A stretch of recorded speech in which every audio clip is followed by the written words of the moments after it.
I didn't fall in love with Vic Soto. I grew in love.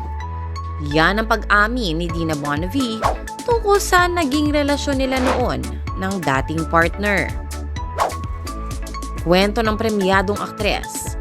Nag-start ang love story nila ni Bossing noong taong 1981 at 19 years old lamang daw siya noon at nagsisimula ng sumikat bilang regal baby. Nagpakasal daw sila ni Vic kahit tuto lang kanyang ama na si Ernesto Bonavie pero nalaman nila na wala pala talaga itong bisa. Supposed to be, ikinasal kami pero hindi naman pala totoo yung kasal. Kasi yung nagkasal sa amin was a clerk of court, which we didn't know. And then, nagtanan kami kasi we're doing a show together, yung Lucky Stars. Sabi ni Vic sa akin, "Do you want to come home with me? Come home with me." And diba, lagi naman tayo may mga maleta ng damit kapag artista ka. E di sabi ko, sige. So nagtago na kami from my dad. Kwento ni Dina sa panayam ng Fast Talk with Boy Abunda. Pag-amin ng aktres, hindi siya agad na in love kay Vic. Natutunan na lamang daw niya itong mahalin na magsama sila bilang mag-asawa. And then eventually, that's why I always say, I didn't fall in love with Vic. I grew in love. There's a difference. Kasi when you fall in love, you fall in love. And then I'm so in love, he's so pogi and all these. That's not the case with Vic. It wasn't about being pogi, but he was Mr. 123 and I'm like, duh, Mr. 123. Yan ang say ni Dina na ang tinutukoy ay ang 1980 movie ni Vic kasama si Tito Soto at Joey De Leon. Hirit pa ni Miss D. Parang ang pogi-pogi ng boyfriend ko dati, si Alfie Anido, di ba? Ang Alfie Anido na kanyang nabanggit ay ang naging leading man niya noon sa Regal na pumanaw na sa edad na 22 noong December 30, 1981. But then, iba when you grow in love kasi you're beginning to see his good points. Okay naman pala siya. He's kind. He's magalang. He loves his mother a lot. He respects his kuyas. Parang dun mo mabubuo yung pagkatao niya. One doesn't judge because of one's inability to speak social English. But then, I saw that talagang he had a good heart. Eventually, doon mo nakita na mabuti siyang tao. How could I have judged him? And that's when I really grew in love with him. And then when I grew in love with him, naging possessive na ako. You have to bring me to taping, you have to bring me to shooting, you have to pick me up. Baliktad na.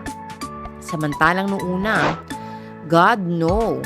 Naaalala ko, sabi ko pa dati, why do you have a lot of toilet jokes? Really? I'm so sick of hearing them. Do you mind? Ganyan pa ako. Pagbabahagi ni Dina. May kanya-kanya ng buhay ngayon, sina Dina at Bossing at in fairness, napanatili pa rin nila ang kanilang maayos na relasyon through the years.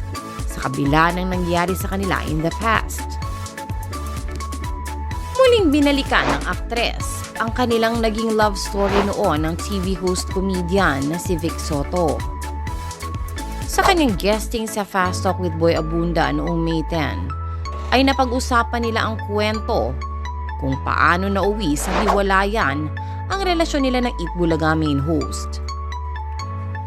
Bago pa maghiwalay, sina Dina at Vic ay 6 na taon muna silang nagsama at mayroon silang 2 anak, sina Danica at Oyo Boy. Pag-amin ng aktres, napansin na lang daw ng mga bata na hindi na umuuwi ang kanilang ama sa bahay hanggang sa nasanay na ang mga ito sa sitwasyon. Sinabi lang ni Vic na, weekends, you're gonna spend it with me. Weekdays, you're going to spend it with your mama. Lahad ni Dina. Noong mga panahon na raw na yun ay nais ni na Danica at Oyo na magkaayos at magkabalikan ng dalawa. Lahad ni Dina. Every time I remember that, naiiyak ako, boy. Kasi as a mother, Not because gusto ko kami pa rin ni Vic kasi si Vic Soto siya. No. Every mother would want to be with the father of her children. It's every mother's wish to have a whole family, not a broken one. So when you remember the pain of your children while they are telling you that, you feel so helpless. Pagpapatuloy pa niya. Sa kabila ng mabigat na pinagdadaanan nila ni Vic, ay never nilang ipinakita ito sa harap ng kanilang mga anak. We never fight in front of the kids, and I never badmouthed their dad. Never. Never ko siyang siniraan sa mga anak niya, and I would always say, you only have one dad, and you have to respect him, whatever it is. Say ni Dina. Kuwento pa niya, matagal na panahon din daw bago niya napatawad si Vic at dumating rin sa point na nasabihan siya ni Danica na masyado na siyang bitter. Hindi daw kasi mapigilan ni Dina ang mag-rant at questionin na nangyari marahil dahil na rin sa 23 pa lamang siya nang mangyari iyon. You don't understand a lot of things, but I guess through time, walang pupuntahan ito unless I really let go and just accept like it's like this, sabi pa niya. Aware naman ang lahat na ang naging rason kung bakit naghiwalay sina Gina at Vic ay dahil sa leading lady noon ni Vic na si Connie Reyes.